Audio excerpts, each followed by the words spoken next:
Before we get into kind of the meat of the book, do you have any kind of thoughts or impressions just about the idea of the book?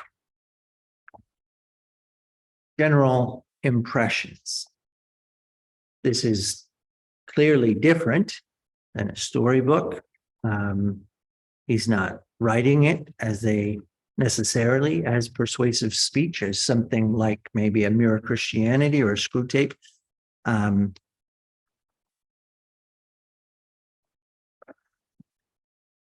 thought it was how his courage thought shone through for me. Like it was almost like maybe in modern day we might call it like a deconstruction or whatever. Like he wasn't afraid to just follow a path and let it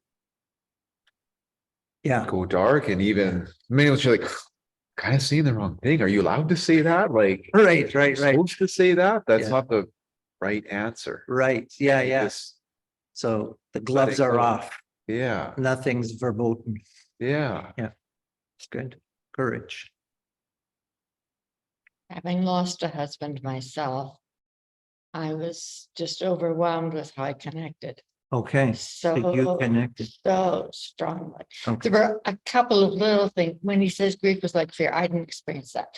But other than that, absolutely everything he said, I resonated with and I could connect with. Right. And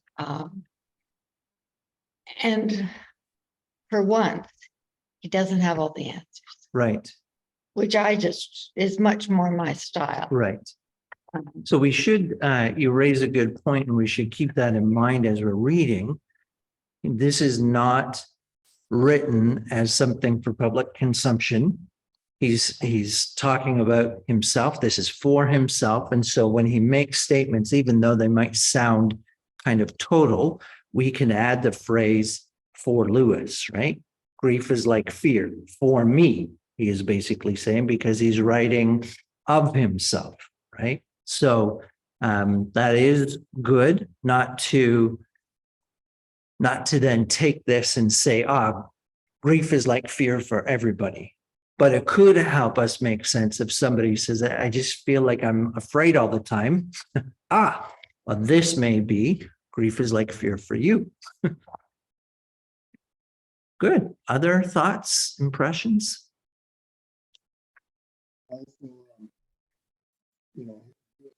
Humbert, I see you talking, but I think you might be muted.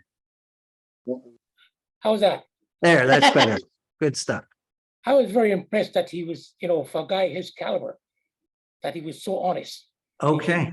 He didn't hide all his feelings back. To be came across as a normal guy. Right. By that. Yeah. Good. Because I came alive with some of the things he said, Mm-hmm. a matter of fact, a lot of things he said. Yeah. Thank you.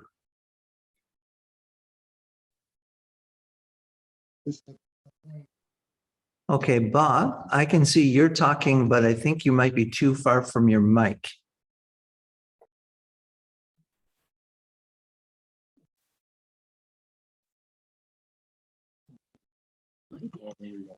There we are. With, the whole premise of grief with death. Get a little closer. Closer. It's really cutting out, so it sounds almost like you're underwater. Because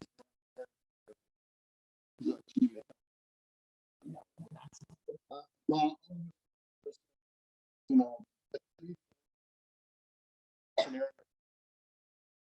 Not working. You might want to try go out and come back in.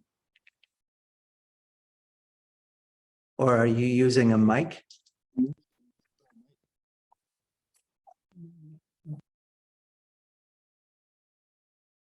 No, that's muted now.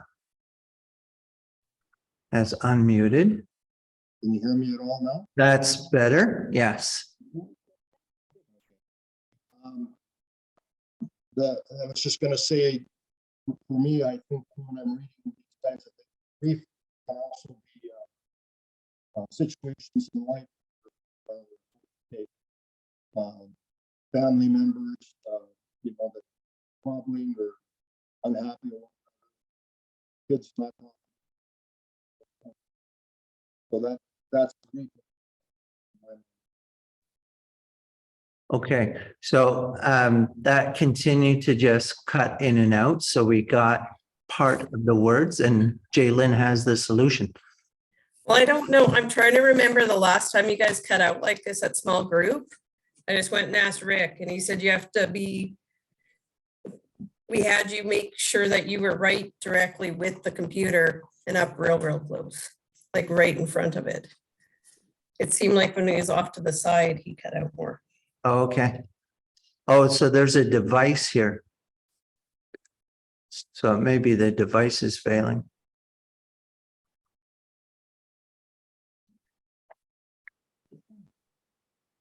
Put it right up to your mouth and talk into it. Let's. Yeah, I got nothing.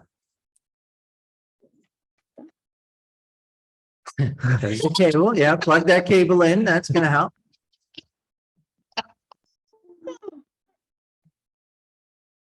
Sorry, Didn't work at all. can you hear it? Nope. Well, so yes, but again, it's got that fade in, fade out. Well, we're gonna leave class and come Oh. back. That's perfect. So Really? Karen, you just interpret what Bob said. You'll be a Bob interpreter. So he's a and he said what? Nobody needs to see my face that close. Oh, yes, we do. So we hear you. Lewis's whole premise is on the death of a loved one. Yeah, And all I was saying is in life scenarios, you can have grief in other forms than death. oh, yeah, for sure. So in our examples and stuff like that, I flip flop in my mind too. I'm thinking of other things too that can apply. Okay, so you found yourself as you were reading almost transposing it to another key. Well, I'm just aware of it and in interactions that have happened through the week. That I'm made conscious of the fact that people can grieve in many different ways other than death. Yeah, yeah, yes, you're right. That's all I want to say. It only took 20 minutes of our time, but it was all worth it. Sorry, you want to erase that off the tape? There's no editing in this, baby.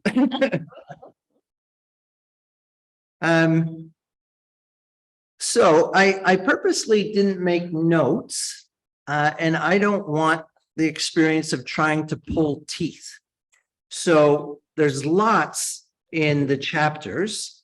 So why don't you take me through things that stood out to you, and we can talk about them as you raise them.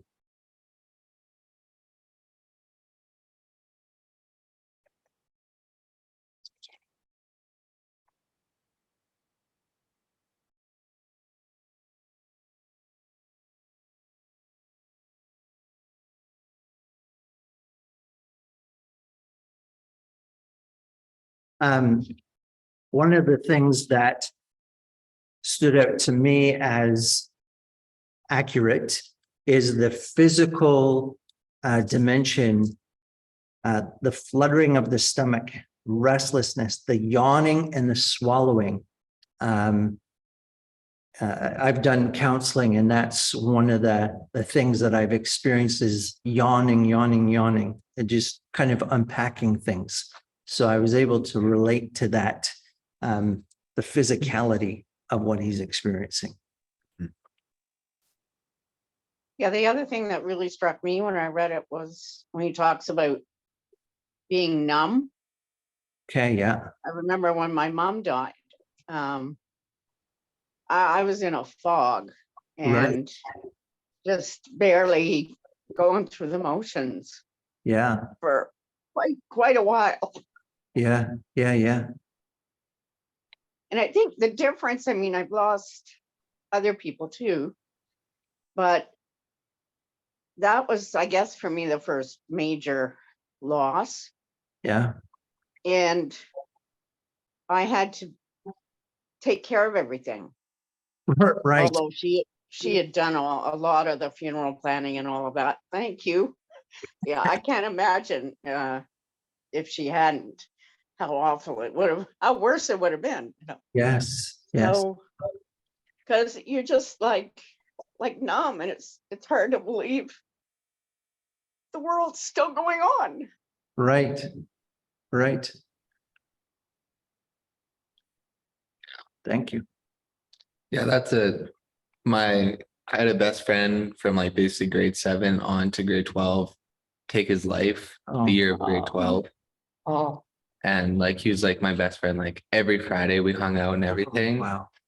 And I remember like I was gone to my girlfriend's house, and my buddy that we all hung out together, there's like 5 or 6 of us that hung out every Friday, like through COVID, played video games every night. We Yeah. all worked at the same place together. Like we were like very tight group. Yeah. Made mistakes together and did stuff together that we probably shouldn't have done, but still enjoyed it.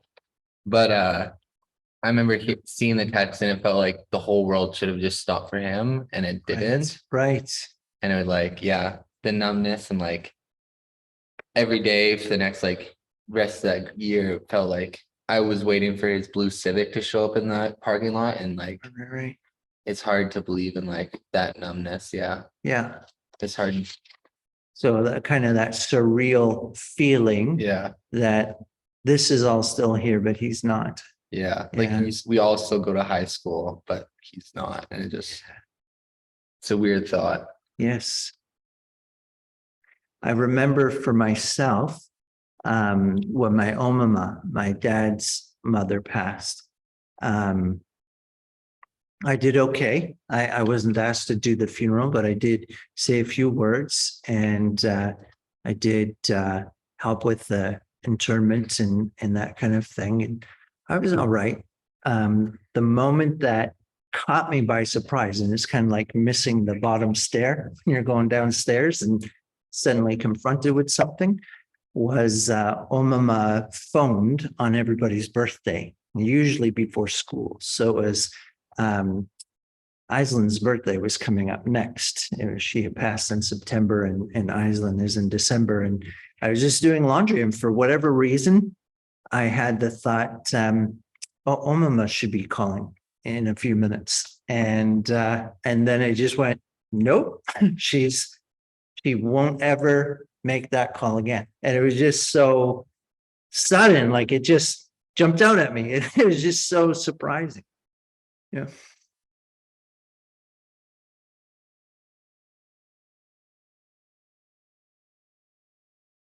So we have that sense of being drunk or concussed. I'm hearing that physicality. I'm reminded, we've looked at some of Lewis's theology, particularly about this connection of the body in a spiritual life. And so I think that's a thread that kind of runs through. Here's a spiritual or maybe an immaterial part, right? Grief. It's not something that you could open us up and point to it. And yet it's a reality that we all experience.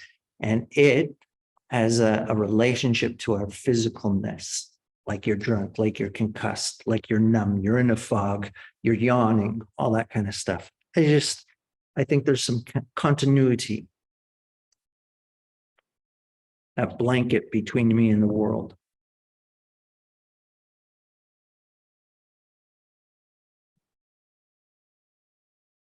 I also, for myself, really liked his line. I dread the moments when the house is empty. Yet I want the others to be about me. I want the others to be about me. I dread the moments when the house is empty. If only they would talk to one another and not me. So almost that dual dynamic of I need people, but I need to be left alone. I remember the week after Ron died and the house was full of people Yeah. and it was wonderful. And I just sat and listened. Mm. And I didn't say a thing. And sometimes people would ask me a question and I wouldn't know. Yeah. But I liked having people around that I could listen to. Yeah.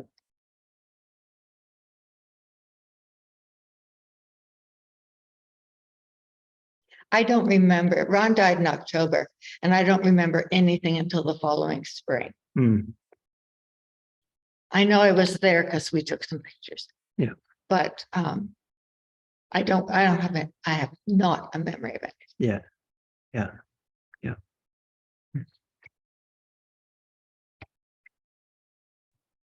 That same passage stood out to me because I remember being with my dad and we helped him make the arrangements for my mom and stuff.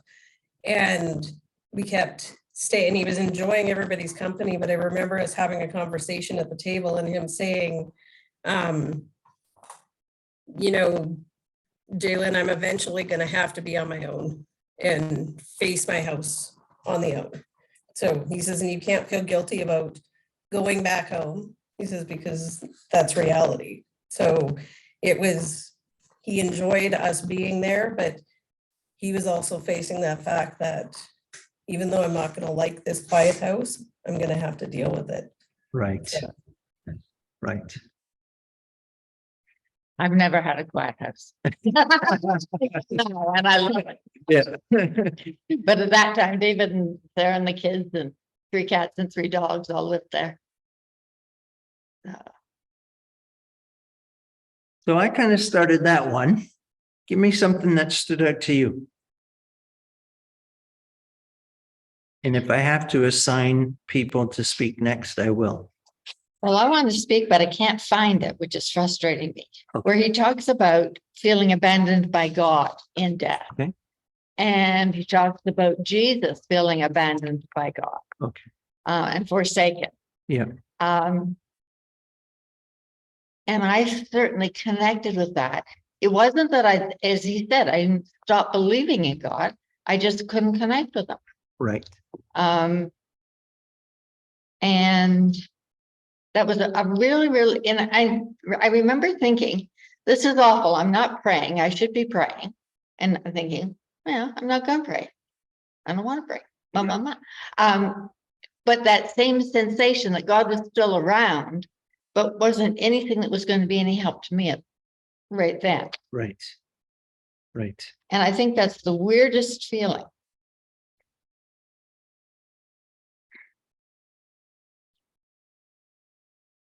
It's interesting to me that he even goes beyond, he keeps going even stronger. It's when you go to him, when you're desperate, other help is, what do you find? A door slammed in your face and the sound of bolting and double bolting on the inside. After that, a silence, like almost not even like vacant or empty, but like, it's interesting. He Hostile. shows that. Yeah. Yeah. Yeah. Like not just there was nobody home, but Yeah. there was somebody home and they chose Yeah, very yeah. intentionally. Yes. Yes. It's interesting that, you know, all the scripture, you know, and all the good things, you know, that's going to happen, that your loved one is in heaven, it just doesn't matter then. Right. Just, Yes. just can't get your head around that this person is gone. You know, you can't, you just, it's like you said, it's so confusing. Yeah. Why this happened? Yes. And I think it might be because I kind of read past the chapter 2. So, but at one point he almost asked the question, like, not even really asking, why am I assuming that she's in heaven?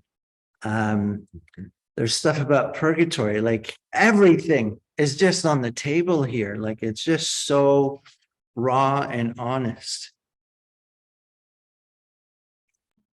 Yeah, it is raw and honest. And I would say something that stood out to me was when he's talking about part of his misery. And he talks about the shadow or the reflection of his misery. Yeah. Is that you're not just going through grief, you're not just suffering, you're also thinking about suffering. Yes. Oh, like he says, I not only live each endless day in grief, but live each day thinking about living each day in grief. Right. Yeah. Yes. Yes. Yeah, it's the only thought in your mind. There isn't another thought. Yeah. Or at the very least, I would think it's coloring everything. Mhm.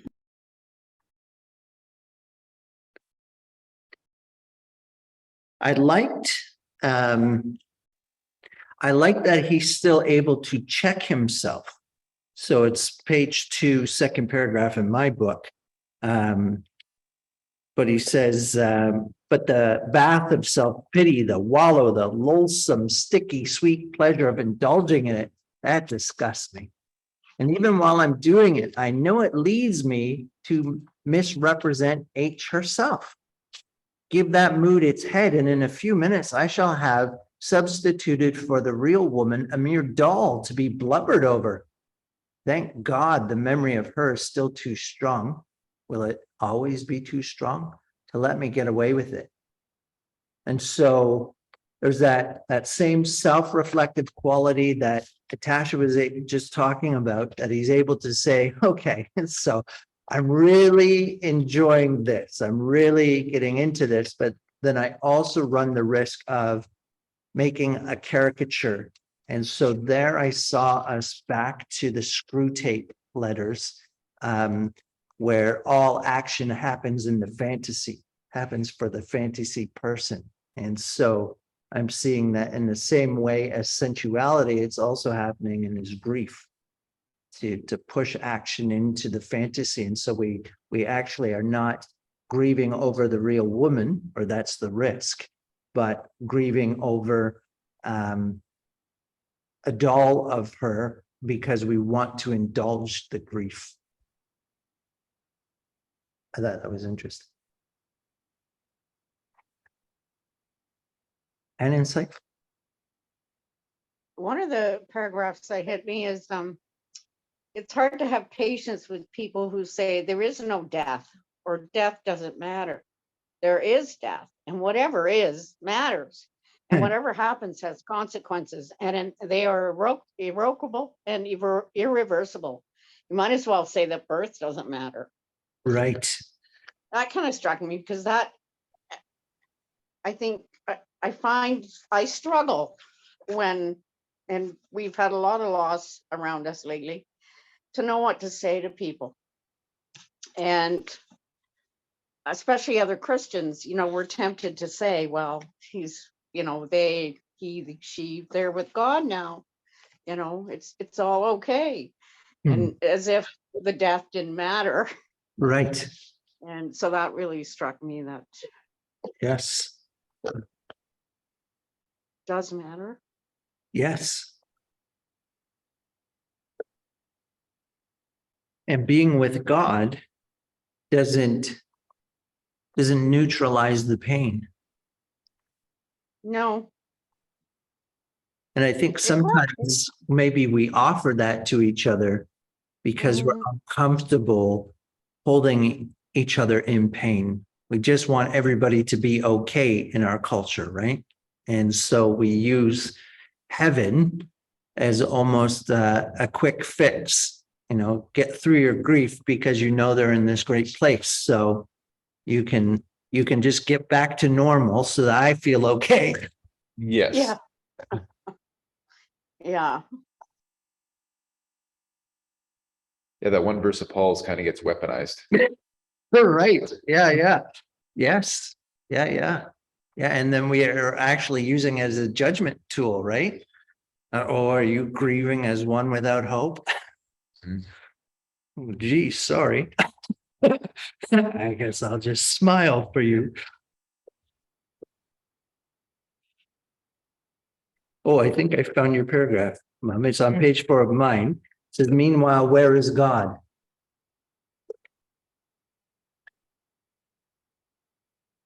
This is one of the most disquieting symptoms.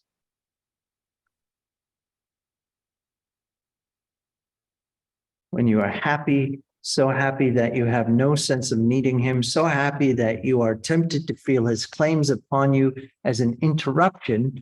If you remember yourself and turn to him with gratitude and praise, you will be, or so it feels, welcomed with open arms. But go to him when your need is desperate, when all other help is vain. And what do you find? Oh, this is what you were saying. A door slammed in your face and the sound of bolting and double bolting on the inside. After that, silence.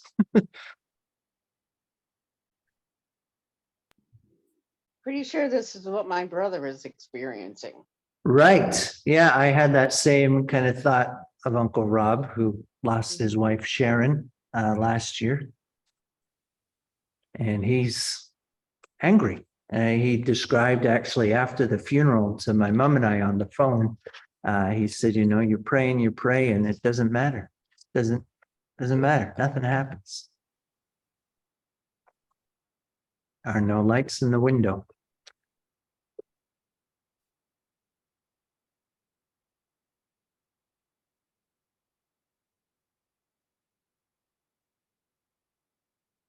And then there's what, sorry, go ahead. I was going to say, it seems that C.S. Lewis is very real. Mm-hmm. His paragraph writing here, like 1 minute he'll be questioning God. Where is God? Yeah. The next minute he's calling God like a clown. Right. Where's that part where I remember that he calls him a clown? Yes, A yes. couple of pages over, about 3 or 4 pages over. Okay. Yeah, where he whips the soup from you or something like that. Some Yeah. image of God doing that. Yeah. Replace it with another bowl of the same soup. Right. Yeah. And why? I think from a methodology point of view, I mean, again, this might be a resource for any of us. Could be the grief of death, or as Bob points out, it could be a different kind of grief. But I would think each paragraph is a separate time of sitting down and writing down a couple of thoughts. This guy did not sit down in his grief and write a book. I think I tried to put some of these thoughts to sea this afternoon. That was probably one episode, and that's what needed to come out. And then he was able to go away from it again. But I'm just even thinking about you, Isaiah, possibly writing could be a part of a healing journey for you as you just reflect. And it doesn't have to be a page. It doesn't have to be reams. It can be a few sentences. I have like a notes thing that's like miles long. Okay. So yeah, I do use that. Okay. So you get it. Yeah. Yeah. I find it so hard to write things down. Yeah. Can you talk about that a little bit? What the struggle is? Not that I need you to write anything down. I think I've spent most of my life, and I'm still trying to do it, not feeling my feelings. Okay.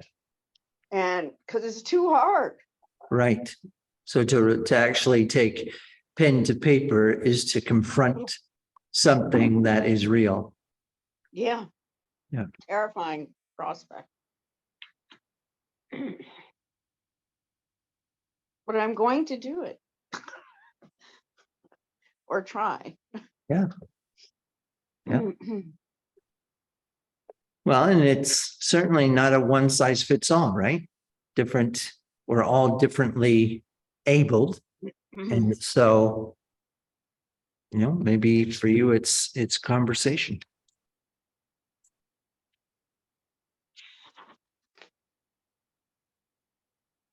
Helps me better imagine, because some of the paragraphs fit together and some of them don't really. Yeah. That helps me better imagine. Yeah. Yeah. And he's not dating it. He's not, No. So it's not structured. This is just, this comes and I need to get it out. Right. And maybe that's even, I can't remember the source of it, but this idea of siphoning off the poison. rather than holding it in, I can let it drip out.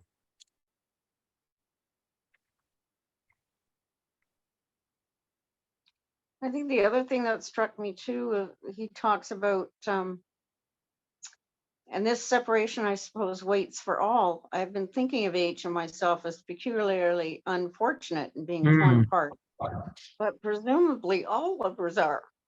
She Yeah. once said to me, even if we both died at exactly the same moment as we lie here side by side, it would be just as much a separation as the one you're so afraid of. At the risk of having you burst into tears, what what did you want us to do about that? Well, as I said, we've had quite a few friends recently in the last 2 years. Some in the last 2 weeks pass away and leave behind us, a surviving spouse. So you can't help but think about it more, Yeah. kind of in your face. And my husband hasn't been well, although I do have a praise item that he's doing much, much better, and has now moved from physio twice a week to, well, he went to once a week, but now he's once a month. So, and we managed to get out for Christmas, and like things are a lot more positive than they were this time a year ago. So I'm very thankful for that. But you just can't help thinking more about, what would it be like if my husband wasn't here? Yes. Yeah. Through all this grief in this book, I found, maybe I'm weird, one thing that's pretty comical. Says What? they call Stephen the first martyr, Yes. had a raw deal. Yeah. Yeah. I like And that line too. I've read that passage lots of time. I never thought that he had to die twice. Yes. Yes. Yes, I had Rick Tobias, who's passed away now, but he was the head of Young Street Mission, spoke at Tyndale's Chapel one day, and he started out by saying, well, Lazarus may have been raised from the dead, but he was also the first dead again Christian.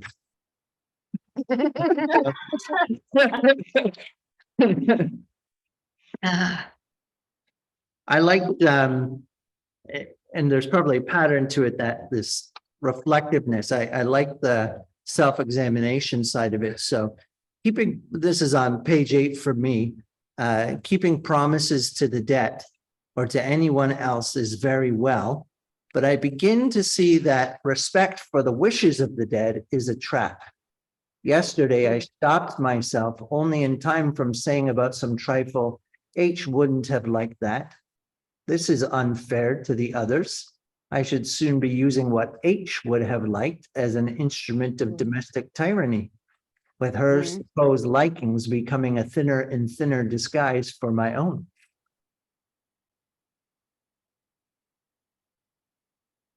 Again, that temptation, even in grief, right? To not be honest, to begin to use another person, even the dead loved one, as an object to get what I want, to fulfill my own selfishness. I find that, again, both insightful and helpful. It's helpful because it's insightful. That we just have this amazing capacity for self-delusion. The humble reality, when we open up a memory to go through it, we change it every time. Right. That's just reality. Right. Yes. Yeah.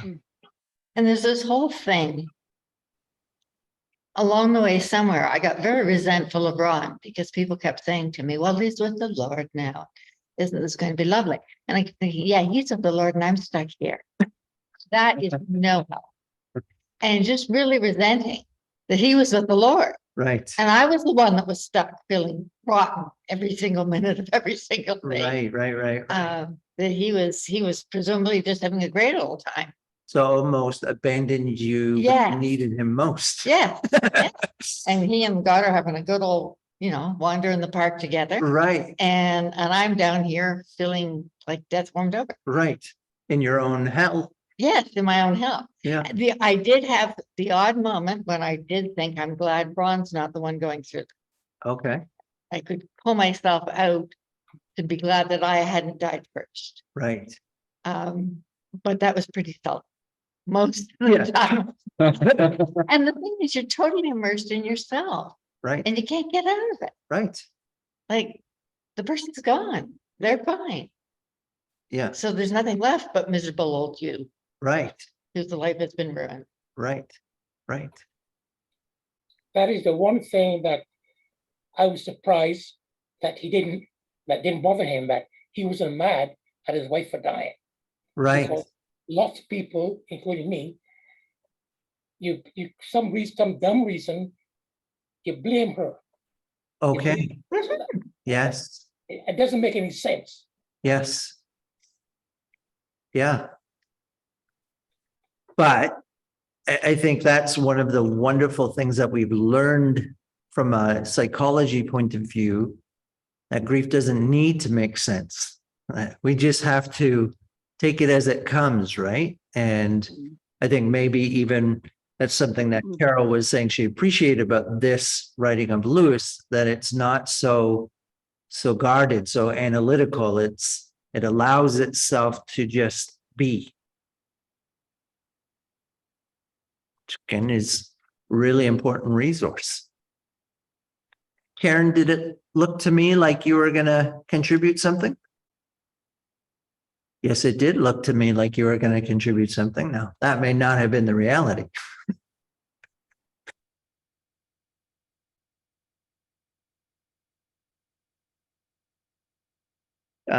Interesting dynamic. He has stepchildren. Joy had 2 sons.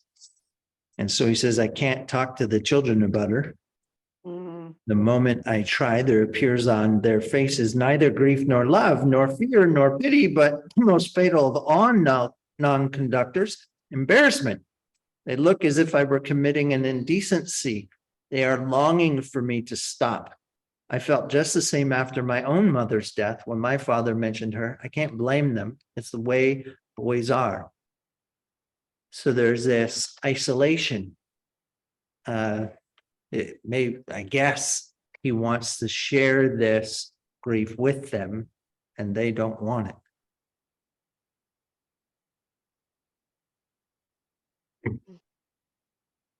Oh no. I tapped.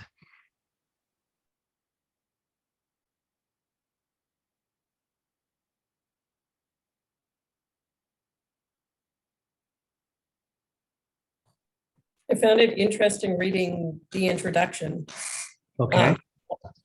by his stepson, explaining that part and saying like, we were taught that we couldn't cry. And so it wasn't that we didn't want to have him know we shared in the grief, but we weren't supposed to cry in public and we didn't want him to cry in public. Okay. So my version doesn't have a introduction. I do have an afterword by Chad Walsh, but yeah, launches right into the old text, this 1998 version. So thank you. That's helpful to know. Thanks for sharing that resource.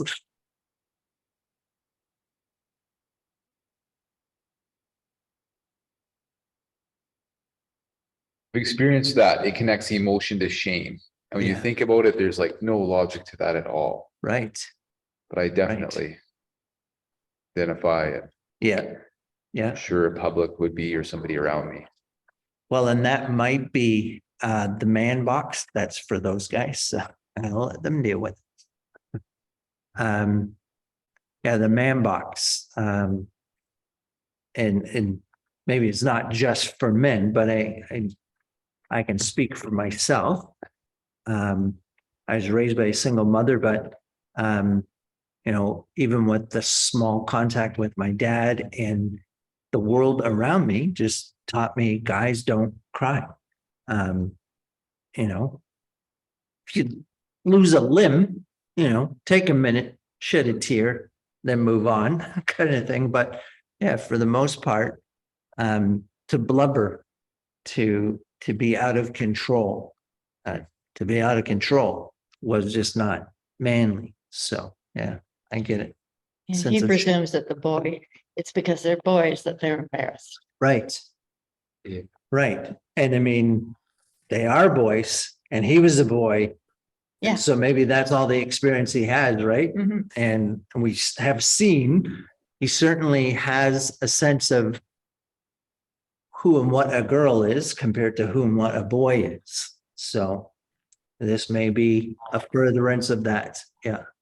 Yeah, I think I had three sisters and it felt almost relatively wrong when they would start crying. 'Cause I'd go over their house frequently Yes. and it felt almost relatively wrong for me to cry. Right. And like, it's all right for them to cry, but it's not okay for me Right. to almost feel like I was Wyatt's like guy friend that hung out and played like video games together and stuff. And it's almost like wrong to. And I didn't cry much at all. I Yeah. didn't cry at his funeral. I Yeah. cried like once over it, but Did you, if you're comfortable, did you have other ways that you would express that with your guy friends? we talked about it a decent amount. I think there's just lots of times we spend at each other's houses and like I think you as a boy avoid things that would bring it up. Like Yeah. I didn't go to school the next couple of days because I didn't want to have to face a school because the schools have mandatory like checks with students or whatever Yeah. after a student thing. Yeah. So I like avoided that at all costs. So I was like, I don't want to talk to you about this. Like, Right. problem. Yeah. And eventually, like, yeah, the solitude. And like, I would say, yeah, as a boy, Okay. you Yeah. definitely feel like the solitude of like, you don't want to cry Yeah. because he had sisters and I felt bad being the one crying about it. Yeah. Yeah. I had a close group of friends in high school too. We didn't lose one of our members, but I have a sense that we did have capacity to grieve together, but it wasn't through tears. Different kinds of association, you know, a drink together, going for a smoke, maybe taking a walk, you know, things like that. Which was kind of touch point connection, but appropriate. Like here's an appropriate expression of what we're going through or what we're sharing. We can share it this way, kind of thing. And nobody ever set down the rules. We just figured it out together within our body, kind of thing. And I guess our bodies. Yeah. So it's interesting. Yeah, that relative action of experience of like, well, dad knows there's a huge valley behind our house. Yeah.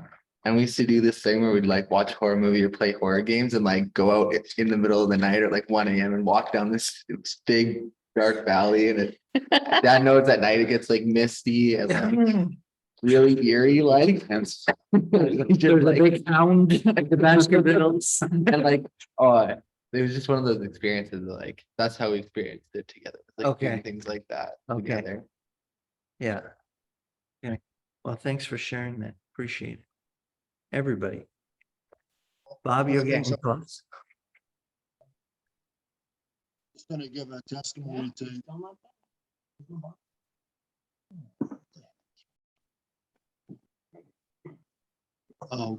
One of the things that I've noticed, you talk about guys don't cry. As my dad is aging, he was a guy who never cried, never had emotions. He is way more emotional now on certain situations that'll come, conversations. That's very, very evident. And he doesn't hold it back either. And I see that no matter how strong an individual might be or think they have to have that persona, God works on the heart and he's softening the heart that way.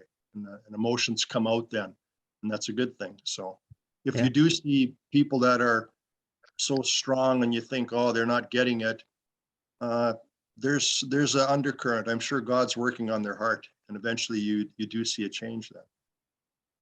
Well, and who knows, but that God has used you to bring that about, right?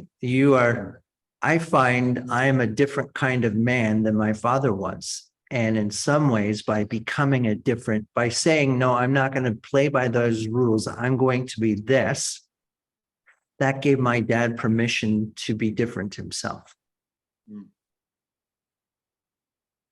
That's an interesting comment. I stand corrected maybe, but this men don't cry is a Western thing. It's not European or in Israel there. Okay. Because men, I don't know why it's a martial thing here. Okay.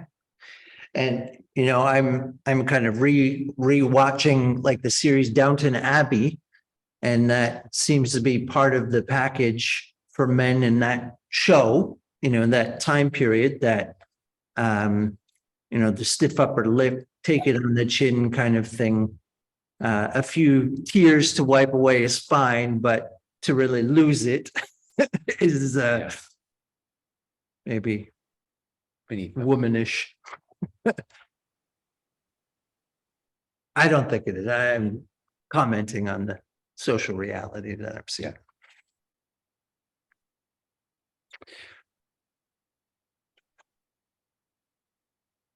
Oh, we're doing great on time.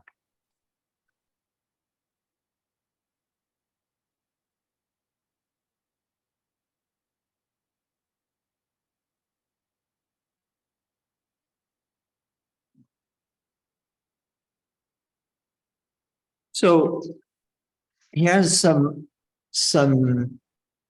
high moments too, not just low moments. So I know that we don't have one version. Page 13 of a relatively small book for me, he says it is incredible, and it's on page opposite that says cancer, cancer, cancer. So it is incredible how much happiness, even how much gaiety we sometimes had together after all hope was gone. How long, how tranquilly, how nourishingly we talked together that last night. And again, it's its own little blurb. So I'm just making the assumption that that was a moment of remembering and kind of exclaiming that even when the hope of remission, the hope of her living, but the acceptance of her death, that then there's even in that dreadful moment, happiness, tranquility, gaiety, and good conversation. It kind of reminded me of Steve Lougheed talking in July at Pam's funeral,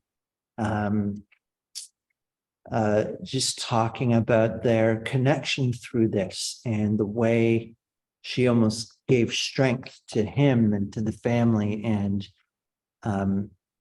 that they were able to face it together, which I can only imagine is an incredible gift that maybe not everybody has, maybe not everybody gets, but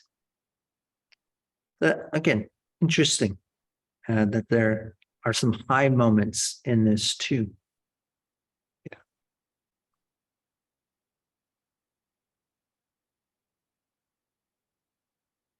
Then he connected to that in the paragraph above that. It says, this is important.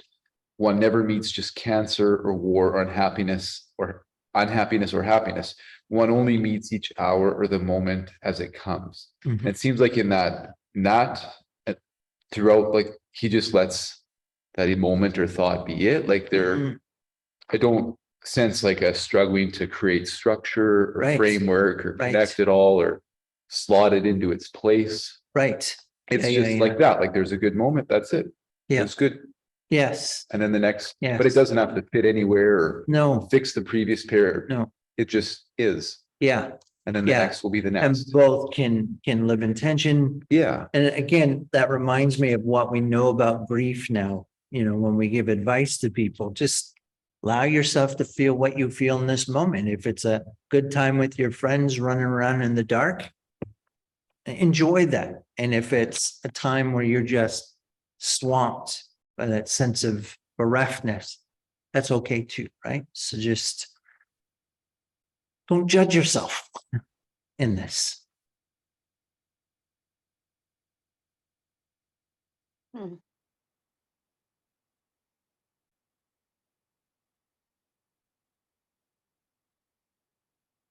I also was struck, for me, page 14. We both knew this. I had my miseries, not hers. She had hers, not mine. The end of hers would be the coming of age of mine. We were setting out on different roads. This cold truth, this terrible traffic regulation, so good with imagery. You, madam, to the right, you, sir, to the left, is just the beginning of the separation, which is death itself. Hmm.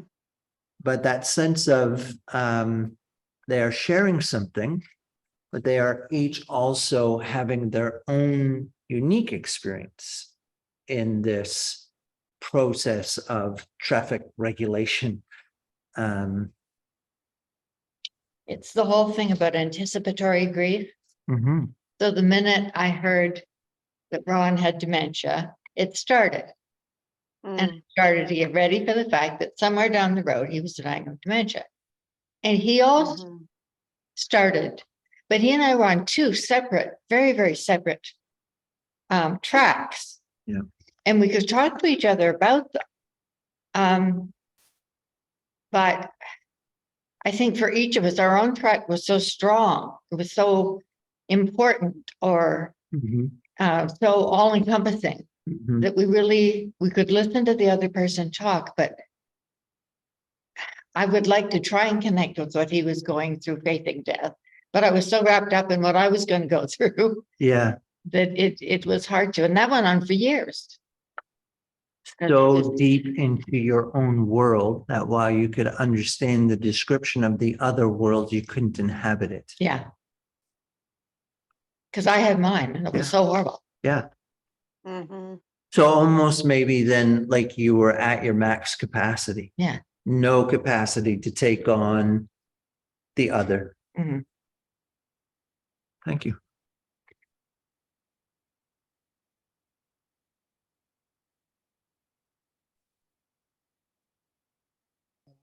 And there's that part that you raised, Mum, about the separation that comes to all of us, really. Mhm. You brought back a memory, Carol, to me. I once spent some time with a lady who was dying of cancer. And, the many times that I went up to visit her, this lady was just a testimony of God's peace. And, you want to talk about how God can work in people. It was a joy to be with the lady as she was going through death. And so, that's a testimony in itself. Do we have to fear death? This lady certainly did not fear death. And she was a testimony to me. I could leave the hospital almost joyful. Right. And so, Lewis he's not really dwelling on this. He has his ups and downs and how you navigate this. Everyone probably navigates it differently. But for me, it was certainly a testimony of just the amazing way in which God was working on this lady's life. And can that be for the next person? I certainly hope so. Mhm. And Natasha, we found your paragraph about God as a clown. Yeah. Just below the separation conversation.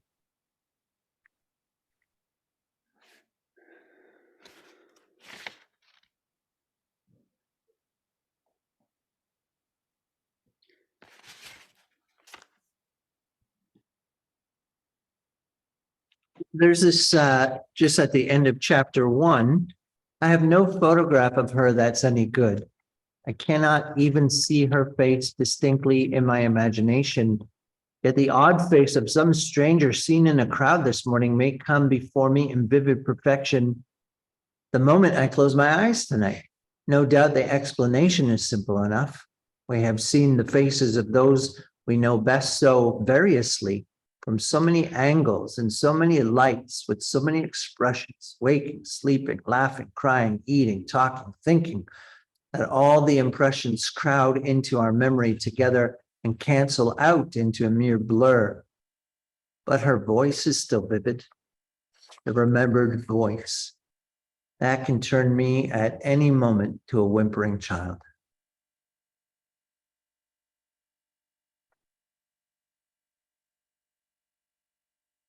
I've certainly had that experience of not being able to conjure up a face that I would like to at that moment. That sense of disturbingness.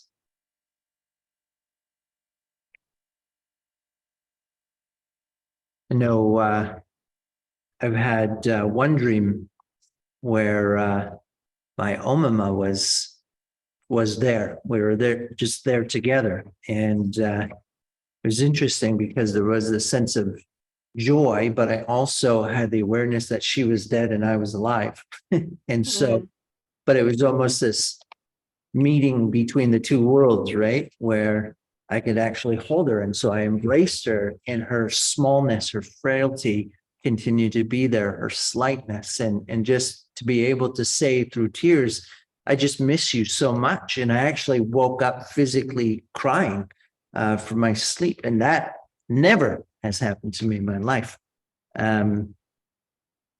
So there is something about that sense of memory, some trigger that's there that has amazing power.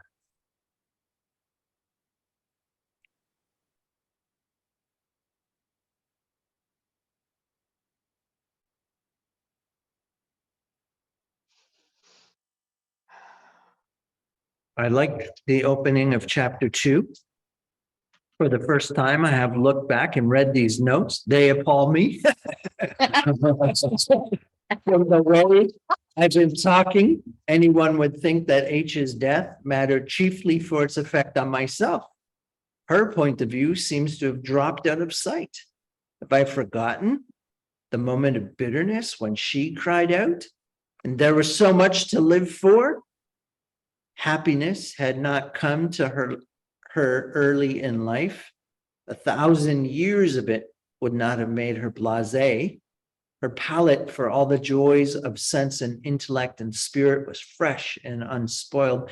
Nothing would have been wasted on her. She liked more things and liked them more than anyone I have known.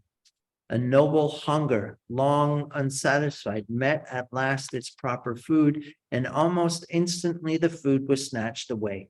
Fate, or whatever it is, delights to produce a great capacity and then frustrate it. Beethoven went deaf, by our standards, a mean joke, the monkey trick of a spiteful imbecile. So we have some railing against God, but also the recognition that thus far it's been about him, and is the mournfulness, the awfulness of her death only because it impacts him? No, he says, no. In fact, as I'm able to step back, I see the beauty, the vivaciousness, the capacity of this woman. And I see a life wasted. I see gifts discarded. And it is the monkey's paw. The monkey's paw is you wish for something, you get that, but it also takes something away from you. And so it's ashes. It's ashes.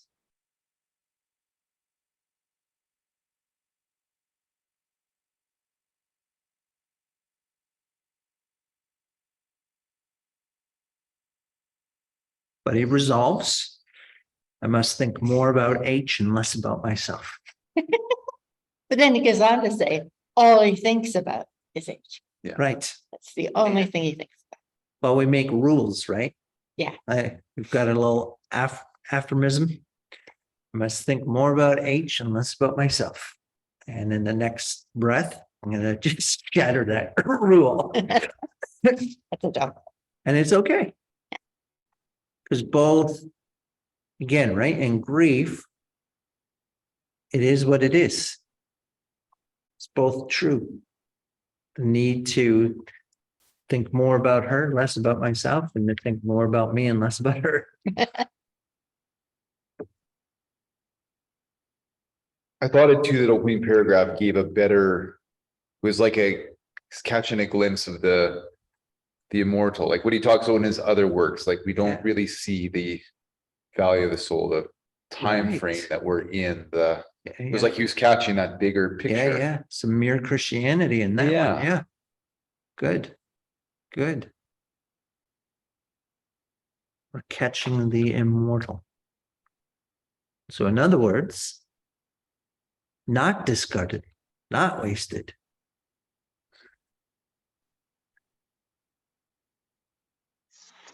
Reality of how brief like James, how Mhm. quick and brief this life is. Mhm. Mhm. Yes. Yes.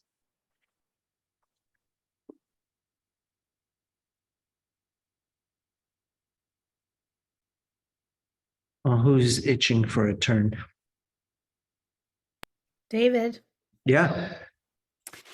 So later in chapter 2, he is talking in circles. But I find that it's theology. Like he's talking about God's goodness being inconsistent. Okay. Do you remember that part? I do. On page 31. She is in God's hands. But if so, she was in God's hands all the time, and I have seen what they did to her here. Do they suddenly become gentler to us the moment we are out of the body? If God's goodness is inconsistent with hurting us, then either God is not good or there is no God. For in the only life we know, he hurts us beyond our worst fears and beyond all we can imagine. Does anybody understand this? I think so. So what are you wrestling with? Don't So- leave it vague for us. What is he really wrestling with? Is he wrestling with whether God is good or not? I think so. He's trying to make sense of this, right? Yeah. This is senseless.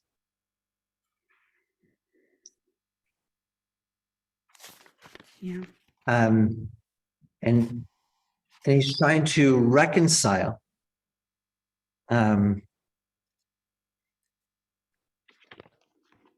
for in the only life we know, he hurts us beyond our worst fears and beyond all we can imagine. So Lewis was single, academic, and happy. Joy had her life. They were separate and they came together, and Lewis, to misquote a U2 song, found what he wasn't looking for. And in that moment, her giftings, her being met his and his hers. And it was a life beyond anything he could have imagined. And it was a gift to her. It was a gift to him. It was good. And almost before it really got started, it was snatched away and shattered into a million pieces. And so he's left here now going, well, what the hell was that about? Like, I didn't have it before. Why give it to me and snatch it away?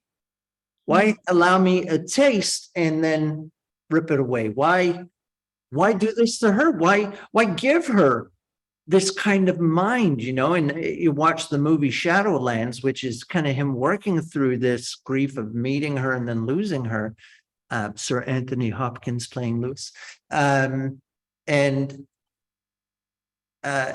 you know, she is his equal in so many ways. And we see it through this book, right? Like he starts thinking and talking and he says, oh, I got to catch myself because the very real person would just push back and won't let me cheat like that, right? So he found a real gift. So in this only life that we know, God hurts us beyond our worst fears. Like Lewis couldn't have even imagined the joy, and so he couldn't have ever imagined the pain that he's now going through. And so, okay, so if God has done this, if it is consistent with hurting us, then he may hurt us after death as unendurably as before. So somebody says to us, they're with God now. Well, why is that comforting? Right? Like God just did this. Why would this person that I love be any safer in God's hands after death than they were in life? So he's posing a theological question. He's wrestling with a concept. He's being raw. He's being honest. He's asking it out of a place of grief. As we said, nothing is taboo. Nothing is off limits. There's no heading off the question with some preconceived or even church formulated doctrine that says, oh, we know God is good. And so, nope, he's just living it and he will ask the question. So right now it's just a question. And for those of us that are not standing in those shoes, and maybe we never can stand in C.S. Lewis's shoes.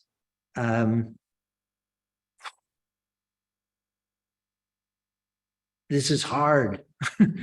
And for those of us that want to defend and protect God or can be worried about how such statements might impact the weak in the faith, we might want to shut Lewis down.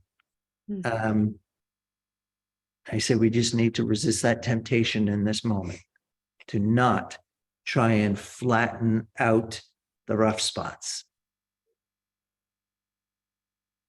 So, Natasha, to answer your question, that's how I understand what he said. Thank you. Isn't this though all the grief part of this grieving where you become really confused and you say things that you really don't mean?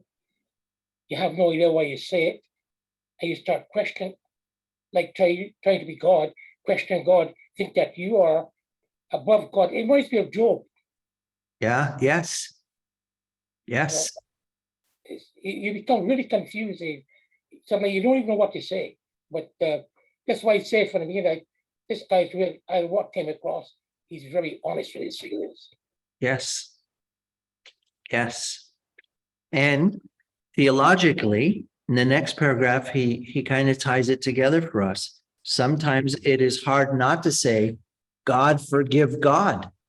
Sometimes it is hard to say so much. But if our faith is true, Christianity, he didn't.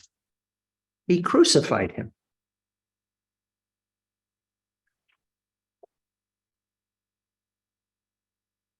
The Father hands the Son over to death.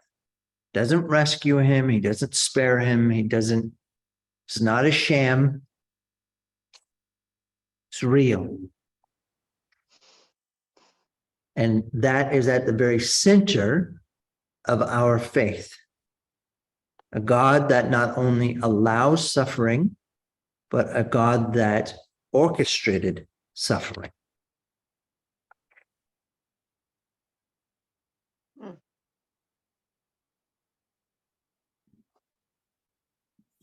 Yowzers.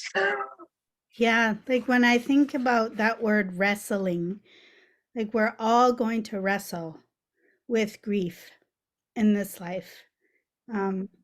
We just are. We're all going to wrestle with it. And that's, I was going to say that sucks, but maybe I shouldn't say that. That's, It's It does. terrifying, actually. yes. But yeah, that's all I'm going to say. Well, I don't think that's all you should say, because you just said but, and I think that I think you're in a safe space to disclose what's in your heart. Well, when I do that, David, I get emotional. Oh, heaven forbid. That's Um, okay too.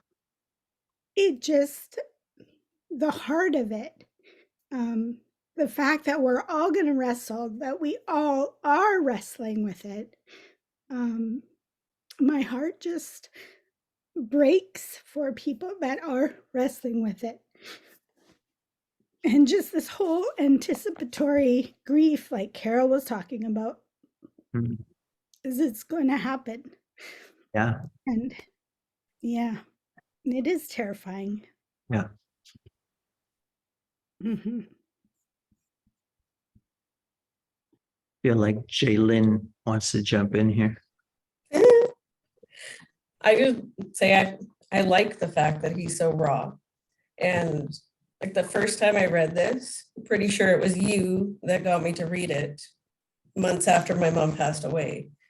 But now reading it, rereading it again after having different stuff, like say with my mom, there was that anticipatory grief, right? Her diagnosis, then her deciding she wasn't going to do treatment, and then saying, no, I want to do home dialysis, and then coming to that place where it wasn't working. Say we had those steps where you were anticipating it, you were dealing with it, you were giving her to God.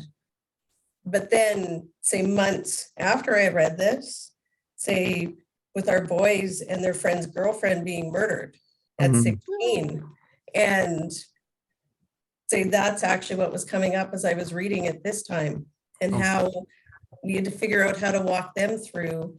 And I remember talking to their friend's mom and just, taking her chili, not wanting to say any of those pat answers to her, because how do you explain, like, there's nothing that can explain how the 16-year-old's life was taken away. And I remember just being prompted to say, we are praying for you, and her saying, I know you are. And we're taking comfort in that, because they knew that we were those people in their lives that would do that. But then seeing how grief is a little different, where stuff like saying to Webster, yes, I will say you're excused from school so you can go to court for the court case to be there with your friend. Like, that's a part of grief that people don't think, but it was important, Yeah. right? Or them, two weeks after my mom passed away, they went to camp, and people question us on that. And they said, why aren't you keeping them home? And the boys are like, that's exactly where we need and want to be, is with, they just needed to be away. And it's not that they didn't grieve.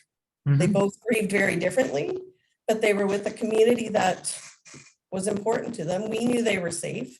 That next summer, they went there, and honestly, say we knew they were safe, and they got to be away from hearing a lot of the media about what was going on with the next step. So yeah, I like the rawness, Yeah. and just the fact that he causes people to think, because that's how grief was. Like, I remember you talked about, there are those things, like I knew, say, because I worked at the church, kind of went through funeral prep with my dad. And I remember us sitting in the car, and, he went in 15 minutes late. And I said to my sister, I said, the funeral home guy was friends with us. He knew we were sitting out front, and he knew we would come in when Dad was ready to come in. But I also remember when Trish and I did the eulogy, we purposely knew who needed to end it off, because Trish knew she was gonna hit a point, and she says, I'm not gonna be able to do it. Or those things that you do when you're in the hospital. We knew she was pregnant. So we actually had mom brainstorm what she wanted for names. Yeah. And that was important. She had a part in that. So, but it's, yeah, it was just interesting how rereading it brought stuff up. Just little- a point of clarification, Joe. Jalen's sister Trish was pregnant. Yeah, not me. Her mom was in the hospital. And so, yeah, during the eulogy, well, we actually put baby Schmidt down as a pallbearer. So Hmm. people knew that coming into the funeral, but yeah, as soon as she hit that point of saying, say she won't get to see that, we knew. So then I just, whether I was ready to or not, but what I remember about that day is Rick coming downstairs because we needed to leave. And it wasn't that it was fear, but it was just, I felt like there was something stepping on my chest. Yeah. So it's almost like I was listening to music, and it was listening to the song. There's one song by Rent Collective, whenever I hear it, I see ceiling tiles from St. Paul's Hospital, because Hmm. that's what I listened to as we were waiting to go into the ICU. Yeah. But, so I remember having to pray through that, and Rick coming down and he's like, are you good to go? And I'm like, I am now. But say, and it's just, it hits you. It was, I didn't think it would hit, and it did. Yeah. Thanks, Jay.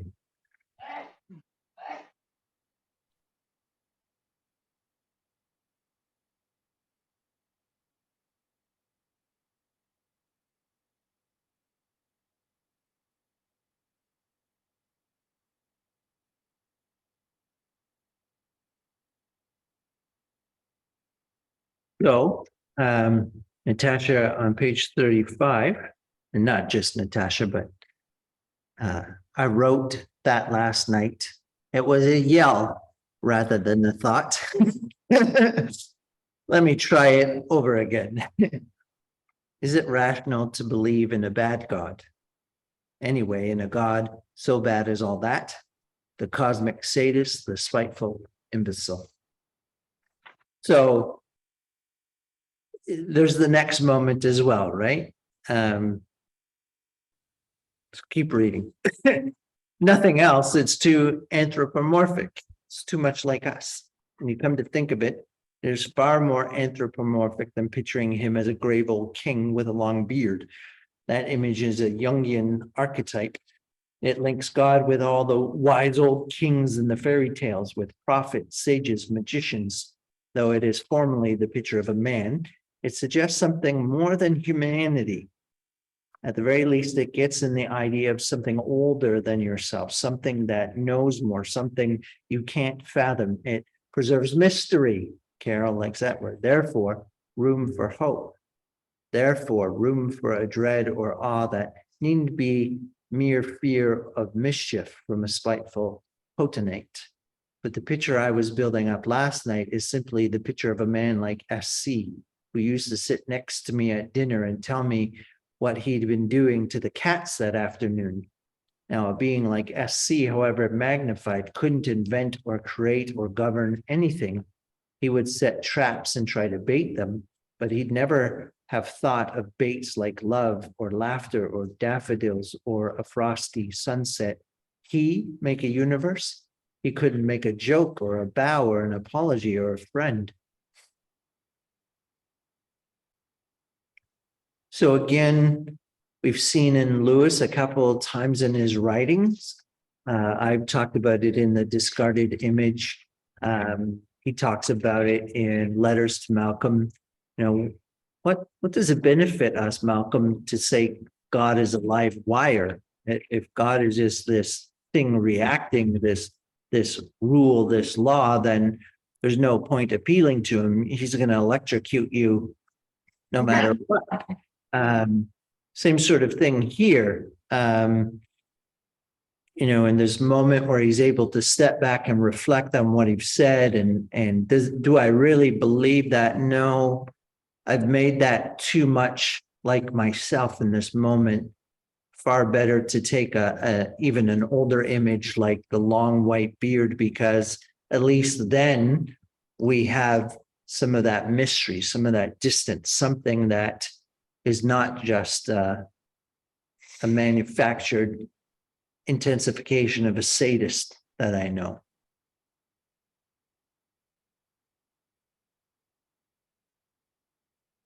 Well, it's 8:26. Why don't I stop the recording and we can pray.